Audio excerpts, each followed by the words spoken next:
ladies and gentlemen of the 118 scale, 3.75 inch, 4-inch modern action figure community. I'm back again with another video, and in this video we're going to be discussing Mr. Robert M. Blaze, also known as Cross Country.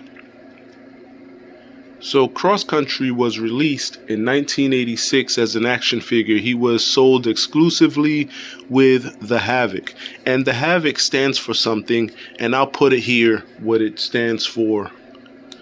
So Cross Country was born in Greensboro, North Carolina, and I guess as he joined G.I. Joe, his primary MOS was armor, and his secondary MOS is heavy equipment.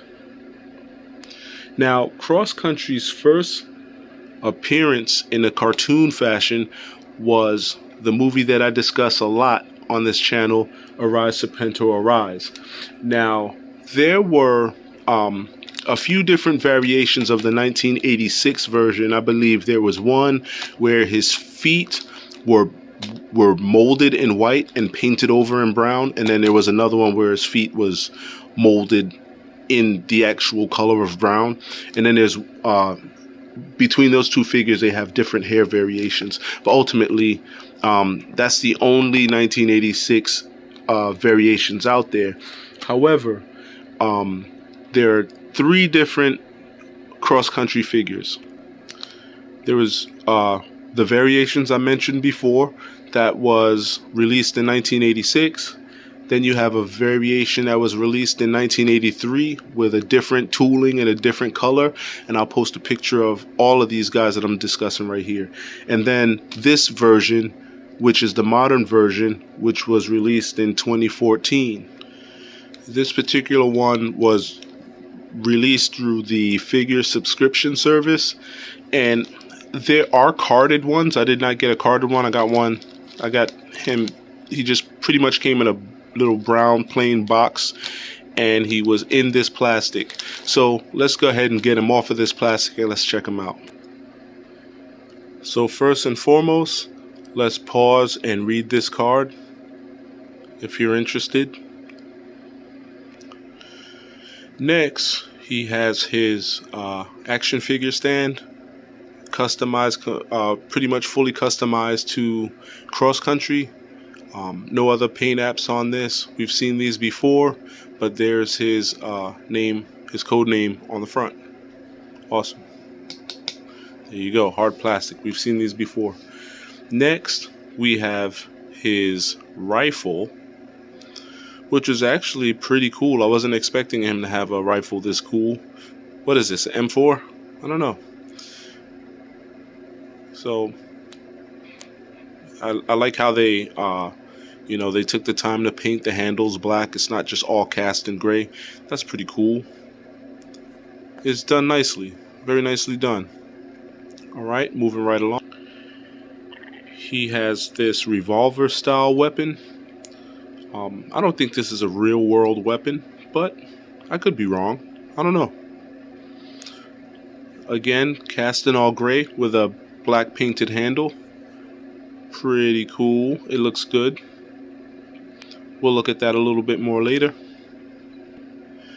Next, he has this two-sided wrench here. Pretty cool. I like when figures come with tools, because eventually you'll, through the figures you collect, you'll have a small little toolbox for them. I mean, pretty cool. So this is done pretty nicely. There you have it. Nothing really written on it or anything. Awesome. Alright, now let's get into the meat and potatoes of the thing. Here is Mr. Robert M. Blaze, aka Cross Country. So, let's get a look at him. If you saw the figure that was released in 1986, the original figure, you will see that he was done very well. He's got his holster here for his 6-shoot or his revolver. I don't know if it's 6 shots, but it's a revolver. He's got a ammo belt, got some bullets in there. Got his belt. Is that the Union? He got his name on his shirt there. Cool little hat going on. But I believe he's dressed as a Union soldier, kind of in a roundabout way. Whatever. It's all politics. Nice green vest. The vest is removable, but I'm not going to remove it. Then you have his brown hands, and I mean, he looks very good for what he looked like in 1986. So let's do a 360 on him. I mean, he looks really good. Really good. The only thing that takes away from the original love of the remake is some of the paint apps are off. So look at his arm here. This gray bleed, or it's just not painted well. It looks like this paint on his forearms is completely tacky and bleeding off, or it's just not done well. Look at the face. Face is done pretty good. Eyes are done okay. They're not the best, but they're not the worst. We have seen some eye jobs in this line. Let's see here. Just a little bit of paint app issues. But other than that, I mean, he's done really well for a remake. So here he is with his revolver in his holster. I kind of don't like that, but it doesn't hinder. I don't like the way that sits. It should sit down to a side, and it's just for years of being packaged that way that it's developed that curl to the front. But that's what it should look like. As soon as I straighten them out, I bet you it's gonna float right back up there. Yeah, there you go. But it's not the worst I've seen. Awesome. And there he is, ladies and gentlemen, holding his rifle,